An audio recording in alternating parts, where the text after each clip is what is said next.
The story begins here. It was a bright morning, and sunlight filtered gently through the tall glass windows of La Mesa del Cielo, one of the city's most elegant and successful restaurants. The air was crisp with early summer energy and the soft clinking of glassware.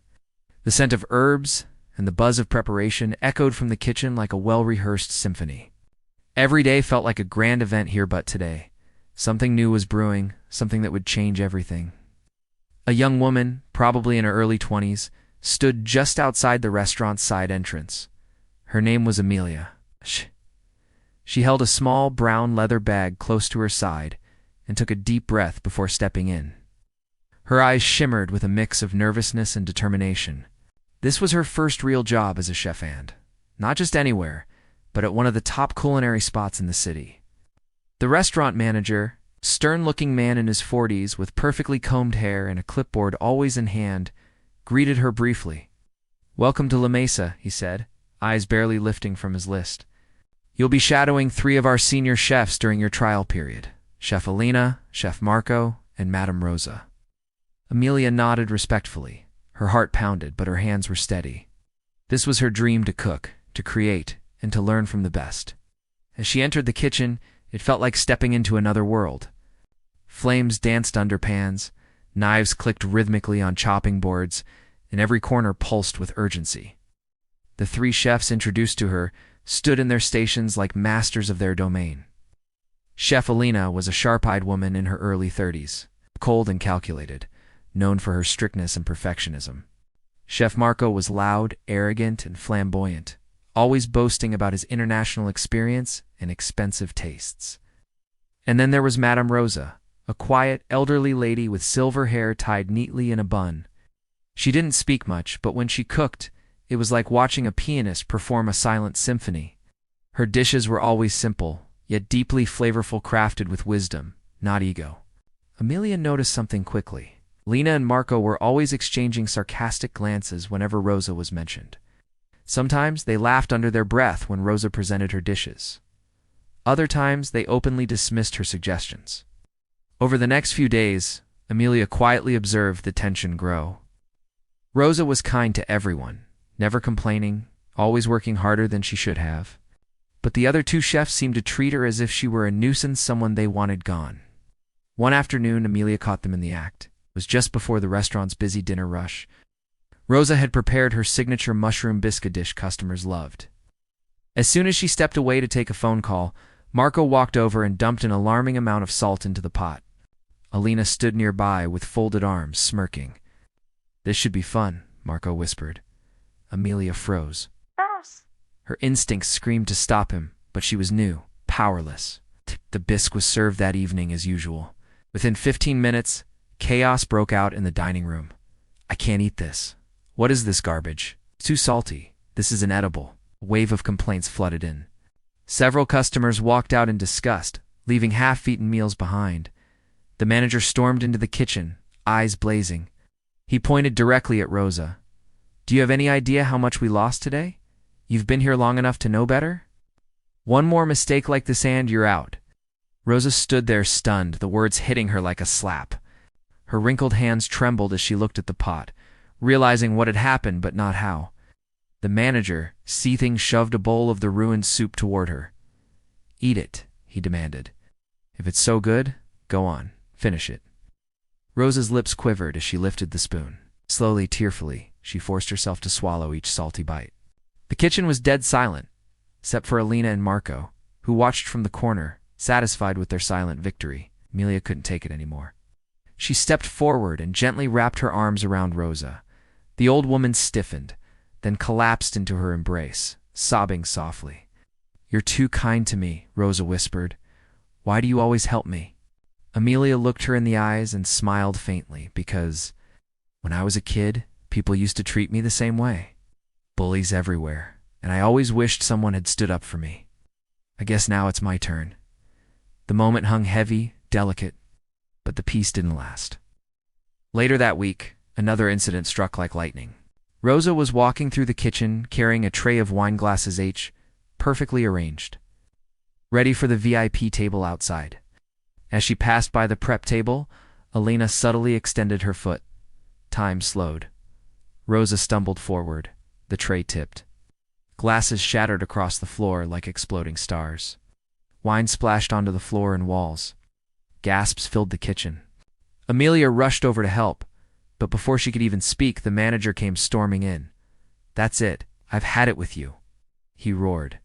"You've broken enough glassware this month to bankrupt us. You're reckless. You don't belong here anymore." Rosa didn't fight back. She didn't speak. She simply stood there, tears in her eyes, shoulders drooped, as if all the weight of her years had suddenly come crashing down. But then, just when things were at their darkest, everything changed. A new voice rang out. A strong, commanding male voice from the hallway. "Mom, what are you doing here?" Everyone froze. The staff turned to see a well-dressed man in his mid-30s stepping into the kitchen. Sharp suit, expensive shoes, presence like a CEO. He looked around in confusion, and then at Rosa. And what he said next shook everyone to their core. "She's the founder of this restaurant." A hush fell over the kitchen as the suited man stepped fully into the room, his polished shoes tapping against the tiles with calm authority. All eyes were on him, every server, every chef, every cleaner. The room, once roaring with tension and humiliation, was now swallowed by a deeper silence. Even the sound of the boiling pots and sizzling pans seemed to pause as the reality of his words sank in. "She's the founder of this restaurant," he repeated, now staring directly at the manager. The color drained from the manager's face. His lips parted, as if to deny or deflect, but no words came. Rosa stood completely still, her eyes widening, slightly not in fear, but in gentle recognition. She whispered, "Leon." And a faint smile curved at the corners of her tired lips. Leontel, elegant, with the cool confidence of someone who had built an empire, strode toward her and gently took her trembling hand. "Mom, why are you here like this? Why didn't you tell me you were visiting? And why?" His voice cracked ever so slightly as he looked around at the mess, the broken glass, the spilled wine soaking into her apron. "Why do you look like someone's made you cry?" The kitchen watched as the truth began to peel back, layer by layer. The manager stuttered. "So I didn't know she was your mother. She never told us. She just showed up and said she wanted to work as a consultant for a while. No one mentioned she was the original founder." Leon turned to face him, eyes now like steel. "So you judged her by what? Her age? Her silence? Her humility?" He walked past Rosa and approached the manager slowly, like a lion circling a wounded animal. "Do you even know the history of this place?" He gestured around him. "This kitchen, these walls, the recipes you print every week with your signature on them? My mother built this with her bare hands. She ran this kitchen when I was just a boy sweeping floors. Everything you see, every plate, every tile, every corner, she's poured her soul into it." The silence remained deafening.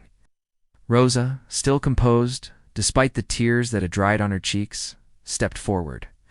"I told no one who I was," she said softly, her voice cutting deeper than any scream could, "because I wanted to see how this place had grown, how it treated the people who gave everything to it. I wanted to see the soul of the kitchen." Lena and Marco, who had stood smugly just minutes before, were now frozen guilt, crawling across their faces like shadows chasing the light. Marco tried to step forward, opening his mouth to speak, but Leon raised his hand. "Don't even think about it," he snapped. "I've been getting complaints for months. Staff turnover, bad reviews, team friction. And now I walk in and find my own mother forced to eat a bowl of sabotaged food, humiliated, tripped, yelled at." He turned to Rosa again, his voice softer. "Is this what they've been doing to you?" She nodded slowly. I didn't come here to expose anyone, Leon. I came here to observe, to see the heart behind the kitchen." And sadly, she looked around at everyone, then at Alina and Marco. "I found poison, hiding in plain sight." The emotional weight of her words hit the kitchen like a silent thunderstorm. You could almost hear hearts cracking. Then came the twist. Rosa's eyes scanned the room, stopping at one person. "Light." "But I also found light," she said, pointing to Amelia, who stood at the corner, stunned. This young woman. She stood up when no one else did. She defended me. She reminded me of why I started this place in the first place, not to build an empire, but to build dignity. love, community. Amelia felt her breath catch. She had not expected to be mentioned, let alone acknowledged in such a moment of chaos. "I just did what anyone would have done," she whispered, her voice barely audible. "No," Rosa said, her tone now firm. "You did what most people are too afraid to do." Leon turned back to the group. "Chef Marco. Chef Alina. As of this moment, your pay is suspended for 2 months. You will remain on staff only under probation and under direct supervision of your new manager." He turned to Amelia and smiled. "Congratulations." Amelia blinked. "Me?" Rosa nodded. "You've shown more character in 1 week than some people do in a lifetime." "Oh, this restaurant was built by someone like you." "But I'm new. I don't have experience running," Leon cut her off. "Neither did my mother when she started this place. But she had heart. That's all that ever mattered." The manager, still reeling, took a cautious step forward. "Sir, I didn't know. She never told me who she was. I was just enforcing policy."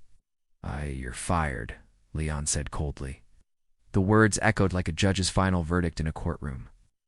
The manager's mouth dropped open. He looked around, hoping someone would defend him. No one did. Slowly, shamefully, he turned and walked out, past the shattered glass, past the legacy he had disrespected, and out the same door Amelia had walked in just days before. There was no applause, no cheer, just a warm silence as Rosa slowly sat down, her son by her side, and Amelia knelt beside her. Rosa placed her hand on Amelia's. "Thank you," she whispered. Amelia smiled. "I think I was meant to be here." Rosa looked up at the kitchen, at the staff who had quietly watched the truth unfold. "So now," she said, her voice rising with renewed strength, "let's get back to what matters, making food that makes people feel loved." And with that, the kitchen began to move again, but something had changed. The air was lighter, the soul had returned. The following morning, the restaurant felt like a different place entirely. A hush had fallen over the staff, not from fear, but from reflection. Word of what had happened in the kitchen the day before had spread like wildfire.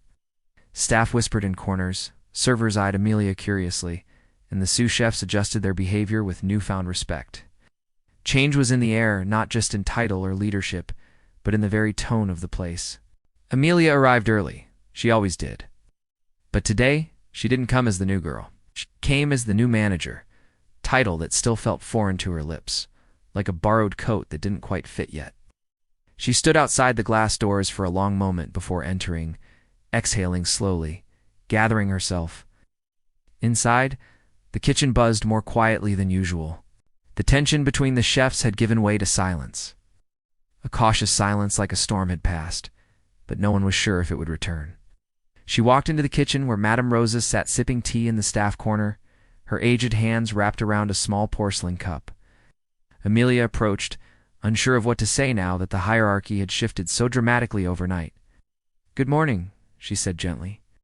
Rosa looked up and smiled, the kind of smile that melted through fear. "I didn't think I'd see this kitchen again after yesterday, but here we are." Amelia sat down beside her. "I don't feel ready for this. No one ever does," Rosa replied. "Not perfection. Show them who you are with your heart, and they'll follow." Just then, Alina entered the kitchen. Her eyes were heavy with pride barely swallowed. Her apron was spotless Saronic for someone who had dirtied more than food. She gave a reluctant nod. "Manager," she said flatly, as if the word itself choked her. "Chef Alina," Amelia replied, keeping her tone neutral but professional. "We're doing a menu review this morning at 10. I'd like you to be there." "Your input matters." Alina's brow rose in surprise. She was clearly expecting a cold shoulder, or maybe even revenge. Instead, she was met with a kind of grace she wasn't used to. "I'll be there," she muttered, before moving to her station. Chef Marco entered a few minutes later, carrying 2 boxes of vegetables. He didn't say a word to Amelia, but he did nod slightly. But it was something, and something was better than nothing. 10 a.m., Amelia gathered the entire team in the main dining hall for the first full staff meeting under her leadership. Everyone was there. The chefs, the waiters, the dishwashers, even the 2 pastry interns, who usually stayed tucked away. Rosa sat quietly at the back, observing. Amelia stood at the front, heart pounding. She cleared her throat. "I know the last few days have been intense. I know change isn't easy. I don't come here with decades of experience. I can't quote Michelin stars or throw pans across the room to make a point. But I do know how to listen. And I know how to lead with dignity. That's what Madame Rosa taught me, and that's what I want us to bring back into this restaurant. There was silence, but it was different now. It was listening silence. I'm making a few changes, she continued. First, every chef gets to present one original dish next week. We're hosting a private tasting for select critics and regulars. It's a chance to bring something personal to the table. Second, every intern and junior cook gets to shadow a senior chef at least twice a week. Learning shouldn't be locked behind ego. Lastly, I'm introducing a feedback journal in the break room. You don't need to put your name. Just write what you feel, what you see, what you wish would change. This kitchen belongs to all of us now. Marco raised a brow, clearly caught off guard. Alina looked away, but not before Amelia noticed the slight nod of approval. Rosa beamed in the back. Something had shifted. The week flew by. Slowly, the kitchen began to breathe again. Amelia spent her days between managing orders, meeting vendors, and coaching staff. She didn't bark commands, she collaborated. And though the shadow of recent events lingered, her energy began to lift people. One afternoon, she joined Marco in the prep room. "Heirloom tomatoes?" she asked, impressed. "Yeah," Marco said, slicing carefully, "going old school for my dish. Might do a rustic caprese. Simple, sharp. Sounds beautiful." Marco hesitated. "I judged Rosa too harshly, and you, I know," Amelia said gently. "But you're still here. That counts for something." He looked at her for a long moment, then nodded. "We'll see if I can earn that back." Lena, too, had begun to thaw. One evening, Amelia passed by her workstation and caught her helping one of the pastry interns with a BR torch, something she never would have done before. She looked up, caught Amelia's eye, and offered a nod. Not warmth, not friendship, but peace, for now, as the day of the private tasting neared. Anticipation built. Rosa offered quiet advice to anyone who asked, though she insisted on not preparing anything herself. "I've said what I needed to say," she told Amelia. "Now it's your time to speak." On the night of the event, the restaurant transformed. Candles lined the tables. White linen shone under dim lighting. Music played softly from a vintage record player Rosa had insisted they keep. Critic tables were set near the windows, and regular patrons were given handwritten notes thanking them for their loyalty. Each dish that came out told a story. Alina surprised everyone with a modern vegan risotto, a tribute, she said, to her mother, who had passed from heart disease. Marco's caprese was served with homemade burrata and wild herbs from his childhood farm. The interns brought flair with unexpected pairings, and even the dishwashers clapped as courses flowed out with precision and pride. And then came Amelia's dish. She stepped into the kitchen, hands steady, and plated her creation herself. It was a simple bowl of storage, aromatic, comforting. She carried it out herself and placed it before the table of critics. "This," she said, "is inspired by a woman who taught me that food should heal before it impresses. This is Rosa's Garden Stewbutt. With my twist, the critics tasted. Their pens paused. Then came a slow wave of smiles. By the end of the night, La Mesa felt alive again, because of its status or decor, but because of its people. The critics left glowing notes. Regulars asked when they could return. And in the center of it all stood Amelia, no longer the new girl, no longer unsure. Later that evening, long after the doors had closed and the last candle had been blown out, Rosa approached Amelia in the quiet kitchen. "I saw the stew," she said. "I hope I did it justice." "You did more than that. You reminded me of why I started all this." Rosa reached into her coat and pulled out a key. It was small, old, and bronze. "This is for you," she said. Amelia blinked. "What is it?" "The original recipe vault. Everything I wrote, tested, loved, failed, perfected, it's all in there. It's time someone new added to it." Amelia took the key with reverence. A legacy was no longer just a memory. It had become a movement. The days that followed were filled with light, laughter, and purpose. For the first time in years, La Mesa del Cielo didn't just run, it thrived. Reservations surged. Reviews praised not only the food, but the soulful transformation of the dining experience. Even the harshest food bloggers, notorious for their brutal honesty, wrote about Amelia's warmth, Rosa's legacy, in a kitchen that now beat like a single heart. But success, as always, has a way of attracting shadows. As Amelia grew into her role, earning not just respect but genuine affection from the staff, Rosa grew more reflective. She had begun spending less time in the kitchen and more by the large bay windows in the back office, sipping her tea and quietly writing in old notebooks. "Legacy is like yeast," she told Amelia once. "If you feed it right, it grows into something that can nourish many. If you neglect it, it collapses under its own weight." Amelia took those words to heart, but she didn't yet know just how much weight was about to fall. One afternoon, as golden sunlight painted the kitchen tiles, a messenger arrived. He wore a clean black suit and carried a gold-embossed envelope with a wax seal. The note inside bore the crest of Thorn, an elite fine dining establishment known for Michelin stars and ruthless ambition. It was addressed to Rosa. She read it once, then again, her fingers tightening around the page. "It's from Victoria Thorn," she finally said, her voice laced with unease. Amelia, standing beside her, tilted her head. "Who's that?" Rosa didn't answer immediately. She folded the letter, slid it into her coat, and whispered, "A ghost I thought was long gone."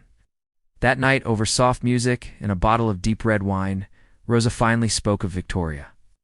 "Decades ago," she began, "when this restaurant was just a sketch in my journal, I cooked beside a woman named Victoria. We were sisters in the kitchen, different blood, same fire. We shared dreams, recipes, even heartbreaks. But one day, ambition split us. She left and built Thorn from the bones of everything we once promised each other. She took some of my recipes, my philosophies, and claimed them as her own." Rosa sipped her wine slowly, eyes distant. "But now she wants something else. She's opening a new flagship location. She wants me to be the guest of honor for the unveiling dinner. Not to honor me, but to finish what she started, proving that her way was always superior." Amelia felt a chill. "Why now?" "'Cause she's seen our rise. She's seen you." A week later, the invite went public. Thorn was hosting a Founders and Fire Gala, featuring Victoria Thorn herself, and a special appearance by Rosa Vargas of La Mesa del Cielo. The culinary world buzzed. Journalists speculated a reunion. Food critics framed it as a showdown between elegance and authenticity. But to Rosa and Amelia, it felt like a trap. "She wants to take everything I built," Rosa said, "not with sabotage." With charm, pressure, and the world watching, Amelia wanted to decline, but Rosa surprised her. "We'll go," she said calmly. "We'll go and we'll cook. Not for them. It's for ourselves." Preparation began in secret. Amelia gathered the staff after hours. "We're going into the lion's den," she said. "We're not just presenting a dish, we're showing them who we are." Alina and Marco stepped forward first, offering to help. The interns volunteered to prep through the night. Even the pastry chefs created miniature sugar sculptures representing their journey. Rosa, however, remained distant. She didn't set foot in the kitchen that week. She spent her days writing, her nights in silence. Amelia began to worry. Finally, the night arrived.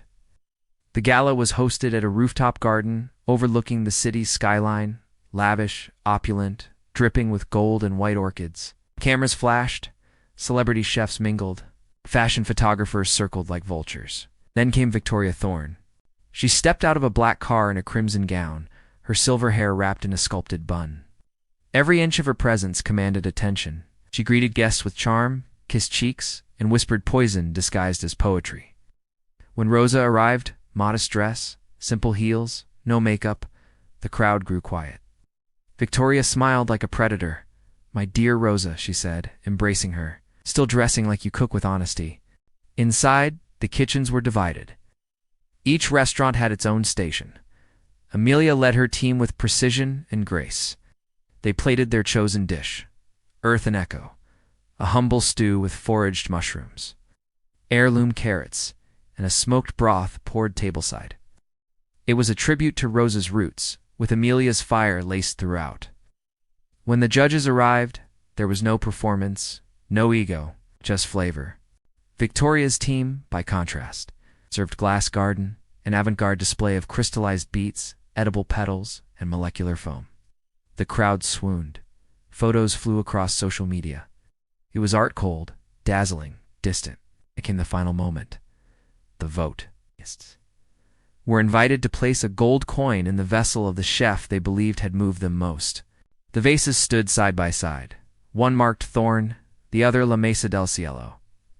At first, the gold coins rained into Victoria's, the elite, the critics, the influencers. They all leaned toward glitter. But then something unexpected happened. A little girl, no older than 10, walked up to Amelia and whispered, "That soup tasted like my grandma's hugs." She dropped her coin in Amelia's vase. Others followed, a retired chef, a food truck vendor, a janitor, a single mother. Soon, the vessels stood nearly equal. Victoria laughed bitterly. "So, this is your victory? Emotion over technique? Memories over mastery?" Rosa stepped forward, her voice calm. "What is food if not memory? What is mastery if it leaves no heart?" Victoria's smile faltered, the room hushed. And then came the moment that sealed everything. The head judge stepped forward with one final coin, the tiebreaker. He held it between his fingers, paused, then placed it in the vase marked La Mesa del Cielo. Gasps. Applause. Silence. Then louder applause. Victoria stood motionless. Rosa turned to her, gently placed a hand on her shoulder and said, "You once taught me to chase excellence. I just chose a different path to find it." The gala ended. Cameras captured the humble, teary embrace between two once friends, now rivals turned reflections. Later that night, as Amelia helped Rosa out of her shoes in the quiet dressing room, she whispered, "We didn't just win." Rosa nodded. "We healed." The wind that blew the morning after the gala carried a rare silence, the kind that follows both triumph and change. Rosa and Amelia returned to La Mesa del Cielo to find the restaurant quiet. But glowing with warmth, a few loyal staff had arrived early to clean and light candles, not for business but for gratitude. As Amelia stepped into the kitchen, her fingers grazed the counter, still echoing the energy of the last few weeks. The joy of victory was undeniable, but a strange heaviness settled inside her chest. She looked toward the window where Rosa usually sat, but today the chair was empty. Rosa hadn't spoken much since the gala. She had smiled, hugged Amelia, and gone to her room with a whisper, "There's more to do." That morning, Amelia found a letter waiting on her kitchen station. It was written in Rosa's elegant, curving script. "My dear Fireheart," it began, "the seed is strong because the ground was kind. You have made this soil richer. But now you must decide, do you grow taller here or plant another tree?" Amelia read the words 3 times. Rosa was offering her something she had not yet dared to consider. Expansion, new locations, a legacy to inherit, but also to redefine. She wasn't sure she was ready, but life wasn't waiting. That same week, an investor approached them. His name was Julian Maris, a sharp-dressed, steel-eyed magnate with a smile too perfect to trust. He claimed to represent a hospitality group that wanted to take La Mesa del Cielo nationwide. "Franchising," he said over a lunch meeting with Sol. "You keep the magic, but scale the brand. Imagine Rosé's story in airports, malls, luxury hotels. 100 Amelias, 100 kitchens." Rosa listened quietly. Amelia asked questions. Maris answered smoothly, too smoothly. "We'll provide full infrastructure. Keep your recipes, your message, your vibe. Just multiplied." Rosa sipped her tea. "Magic doesn't multiply," she said softly. "It gets diluted," Maris countered. "Or it evolves." That night, Amelia lay awake, staring at the ceiling fan spinning in slow, meditative circles. Her thoughts swirled faster. Could they expand without losing what made them special? Could she step out from Rosa's shadow and truly lead? She went to Rosa's door and found her awake, watching old videos of her first restaurant opening. "You always said you wanted to build something lasting," Amelia whispered. "I want to honor that." Rosa looked at her with proud, tired eyes, then "Do it, but not with him." The next morning, Amelia declined Maris's offer, politely, firmly. But Maris did not take rejection kindly. Within a week, anonymous reviews flooded their page, negative ones, vague and suspicious. Health inspectors arrived unannounced. Permits were questioned. And then, worst of all, their supplier dropped them without explanation. "He's bleeding us out," Marco said through gritted teeth. "This is pressure." He's forcing you to come back and beg. Amelia refused. We won't fold. But as days passed and customers dwindled, the shadows grew. Rosa, too, began to fade. Her body weakened. She missed 3 days in a row. On the fourth, Amelia found her collapsed in her garden. Doctors said it was exhaustion and stress, compounded by age. You need rest, they told her. But Rosa, even in bed, was still commanding. Don't let this kitchen die with me, she whispered. Not when it just learned to live. Amelia now faced a war on two fronts: external sabotage and internal grief. She rallied the staff. We'll host a festival, she declared, in this neighborhood. We'll cook on the street if we have to. One night, all heart. Free for anyone who comes. Some thought she was crazy. Others called it a miracle. They named it La Noche del Alma, the Night of the Soul. They painted signs by hand, invited local musicians, used the last of their savings to buy ingredients from farmers directly. Rosa, too weak to stand, gave instructions from her bedside, dictating flavor pairings and preparation rituals with shaking fingers. Amelia worked like a woman possessed, peeling, boiling, baking with every ounce of love she could gather. The night arrived. Strings of yellow lights hung between lampposts. Tables lined the street. Children laughed as violins played in the corner. Strangers became family over roasted corn and tamarind glaze. No menus, no prices, just plates and stories, and Rosa's spirit humming through every bite. And then she came, Rosa, dressed in white, walking with slow determination, holding Amelia's arm. The crowd parted. Cameras flashed, and Rosa, with a trembling hand, placed the first bowl on the final table. It was her mother's soup, simple, warm, unforgettable. Julian Maris watched from a distance, from behind tinted glass in a black SUV. He said nothing, just clenched his jaw, picked up his phone, and dialed someone. We have a problem, he said. The girl knows how to fight.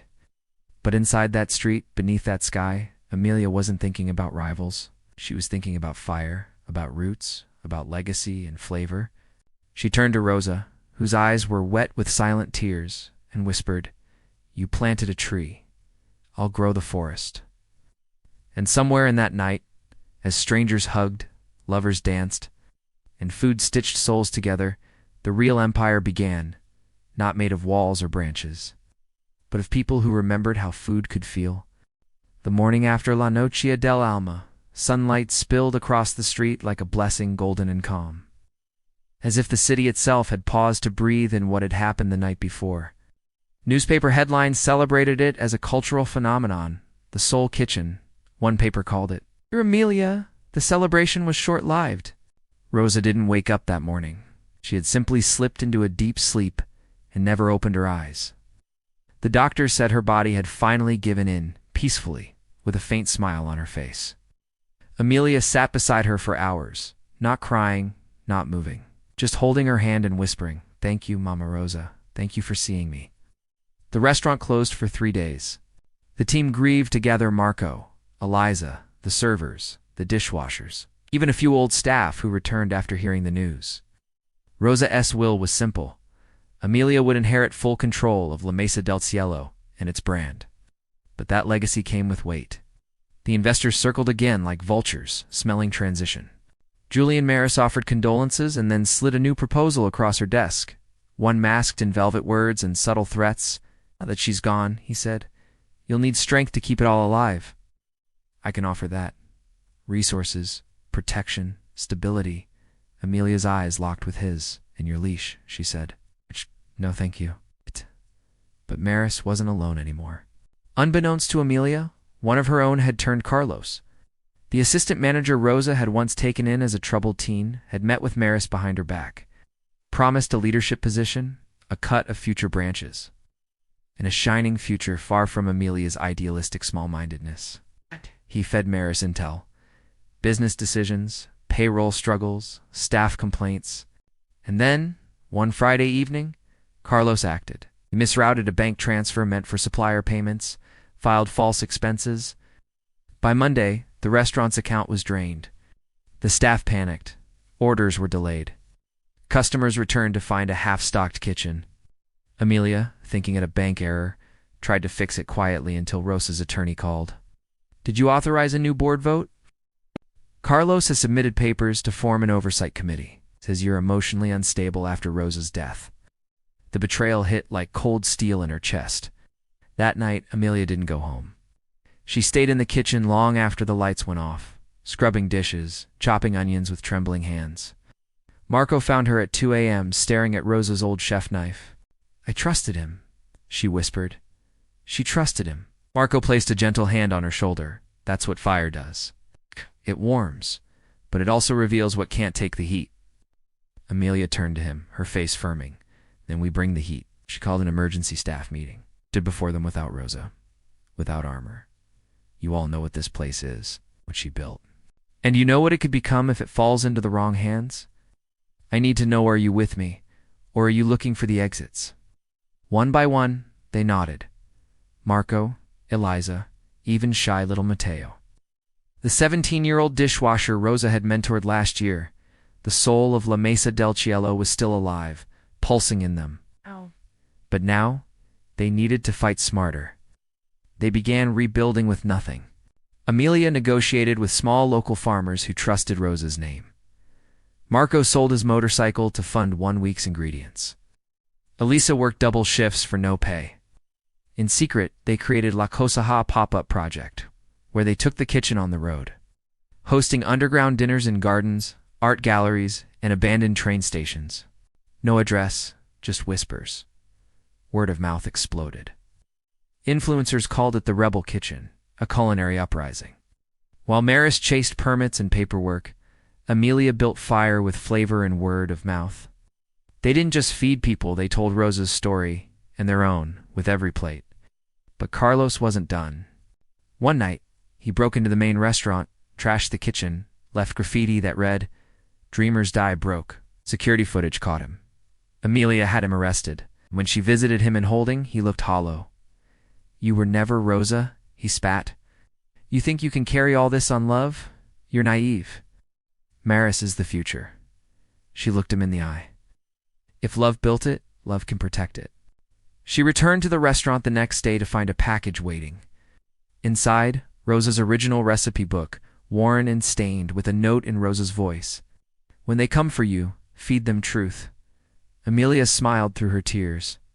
Rosa had known this day would come. That week, Amelia held a press conference. Public, unfiltered, she told the whole story about Maris, about the sabotage, about Rosa's legacy, about fighting not just for food but for dignity. It went viral. Donations poured in. Celebrities tweeted. The health board investigated Maris's group. And just like that, the tides turned. Maris fled the city. Carlos remained behind bars. La Mesa del Cielo reopened, no longer just a restaurant, but a movement. Amelia walked through the kitchen that night, fingers trailing along the counter, the same one she had first touched all those months ago. She turned to her staff. "Tomorrow," she said, "we open not just as chefs but as guardians. Let's make Rosa proud." And far above, where the stars shimmered like kitchen lights waiting to be turned on, it felt like someone was watching. Smiling, whispering, "Well done, Fireheart." The days that followed were filled with light, laughter, and purpose. For the first time in years, La Mesa del Cielo didn't just run, it thrived. Reservations surged. Reviews praised not only the food, but the soulful transformation of the dining experience. Even the harshest food bloggers, notorious for their brutal honesty, wrote about Amelia's warmth, Rosa's legacy, in a kitchen that now beat like a single heart. But success, as always, has a way of attracting shadows. As Amelia grew into her role, earning not just respect but genuine affection from the staff, Rosa grew more reflective. She had begun spending less time in the kitchen and more by the large bay windows in the back office, sipping her tea and quietly writing in old notebooks. "Legacy is like yeast," she told Amelia once. "If you feed it right, it grows into something that can nourish many. If you neglect it, it collapses under its own weight." Amelia took those words to heart, but she didn't yet know just how much weight was about to fall. One afternoon, as golden sunlight painted the kitchen tiles, a messenger arrived. He wore a clean black suit and carried a gold-embossed envelope with a wax seal. The note inside bore the crest, of Thorn, an elite fine dining establishment known for Michelin stars and ruthless ambition. It was addressed to Rosa. She read it once, then again, her fingers tightening around the page. "It's from Victoria Thorn," she finally said, her voice laced with unease. Amelia, standing beside her, tilted her head. "Who's that?" Rosa didn't answer immediately. She folded the letter, slid it into her coat, and whispered, "A ghost I thought was long gone." That night, over soft music and a bottle of deep red wine, Rosa finally spoke of Victoria. "Decades ago," she began, "when this restaurant was just a sketch in my journal, I cooked beside a woman named Victoria. We were sisters in the kitchen, different blood, same fire. We shared dreams, recipes, even heartbreaks. But one day, ambition split us. She left and built. Thorn from the bones of everything we once promised each other. She took some of my recipes, my philosophies, and claimed them as her own." Rosa sipped her wine slowly, eyes distant. "But now she wants something else. She's opening a new flagship location. She wants me to be the guest of honor for the unveiling dinner. Not to honor me, but to finish what she started, proving that her way was always superior." Amelia felt a chill. "Why now?" "'Cause she's seen our rise. She's seen you." A week later, the invite went public. Thorn was hosting a Founders and Fire Gala, featuring Victoria Thorn herself, and a special appearance by Rosa Vargas of La Mesa del Cielo. The culinary world buzzed. Journalists speculated a reunion. Food critics framed it as a showdown between elegance and authenticity. But to Rosa and Amelia, it felt like a trap. "She wants to take everything I built," Rosa said, "not with sabotage." With charm, pressure, and the world watching, Amelia wanted to decline, but Rosa surprised her. "We'll go," she said calmly. "We'll go and we'll cook. Not for them. It's for ourselves." Preparation began in secret. Amelia gathered the staff after hours. "We're going into the lion's den," she said. "We're not just presenting a dish, we're showing them who we are." Alina and Marco stepped forward first, offering to help. The interns volunteered to prep through the night. Even the pastry chefs created miniature sugar sculptures representing their journey. Rosa, however, remained distant. She didn't set foot in the kitchen that week. She spent her days writing, her nights in silence. Amelia began to worry. Finally, the night arrived. The gala was hosted at a rooftop garden overlooking the city's skyline, lavish, opulent, dripping with gold and white orchids. Cameras flashed, celebrity chefs mingled, fashion photographers circled like vultures. Then came Victoria Thorn. She stepped out of a black car in a crimson gown, her silver hair wrapped in a sculpted bun. Every inch of her presence commanded attention. She greeted guests with charm, kissed cheeks, and whispered poison disguised as poetry. When Rosa arrived, modest dress, simple heels, no makeup, the crowd grew quiet. Victoria smiled like a predator. "My dear Rosa," she said, embracing her, "still dressing like you cook with honesty." Inside, the kitchens were divided. Each restaurant had its own station. Amelia led her team with precision and grace.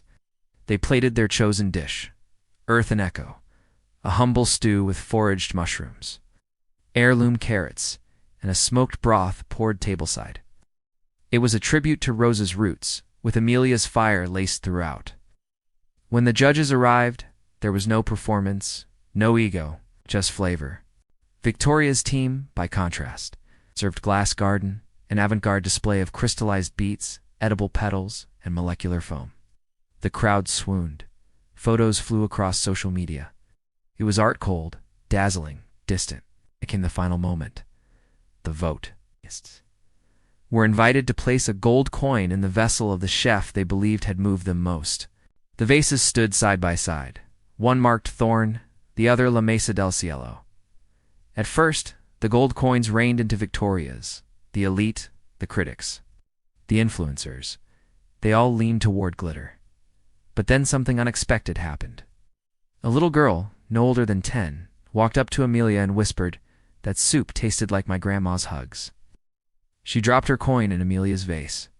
Others followed, a retired chef, a food truck vendor, a janitor, a single mother.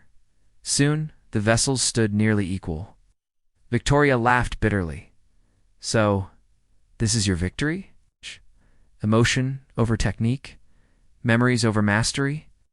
Rosa stepped forward, her voice calm. What is food if not memory? What is mastery if it leaves no heart? Victoria's smile faltered, the room hushed. And then came the moment that sealed everything. The head judge stepped forward with one final coin, the tiebreaker. He held it between his fingers, paused, then placed it in the vase marked La Mesa del Cielo. Gasps. Applause. Silence. Then louder applause. Victoria stood motionless. Rosa turned to her, gently placed a hand on her shoulder and said, You once taught me to chase excellence. I just chose a different path to find it. The gala ended. Cameras captured the humble, teary embrace between two once friends, now rivals turned reflections. Later that night, as Amelia helped Rosa out of her shoes in the quiet dressing room, she whispered, We didn't just win. Rosa nodded. We healed. Months passed since the storm had cleared. And La Mesa del Cielo stood again, not just as a restaurant, but as a heartbeat of the community. What had started as Rosa's humble kitchen had transformed into a movement of flavor, memory, and soul. The world noticed. International food critics called it the Cathedral of Culinary Compassion.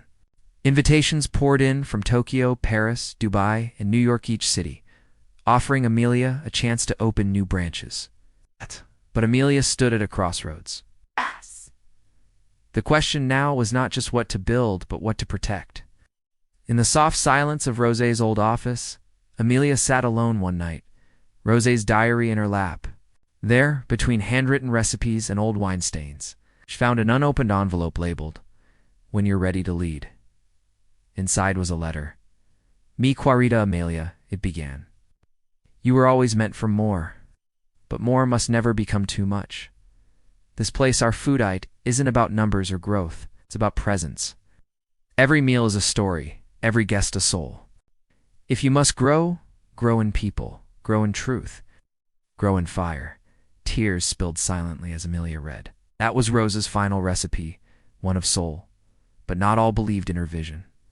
The media was buzzing with pressure. Investors dangled millions. Some old chefs who once returned in loyalty now wanted stakes and ownership. K Group tried to vote Amelia out, citing emotional governance. It became clear that even within the soul she built, ambition had begun to rot corners of the foundation. So Amelia did the unthinkable. She called a press conference, the cameras rolling. She stood before a sea of flashing lights and said, I am not here to build an empire. I am here to protect a temple. So if expansion means corruption, I walk away. The city gasped. Sponsors pulled back. The headlines screamed, Amelia, Rosa, steps down. But behind the curtain, Amelia had already made her plan. Instead of turning La Mesa del Cielo into a global franchise, she formed it into the Rosa Initiative. A global culinary fellowship to support underprivileged chefs, it's mostly women, from forgotten places. It wasn't a restaurant chain. It was a ripple of fire in cold kitchens worldwide. The first kitchen opened in a slum in Nairobi. The second in the hills of the third.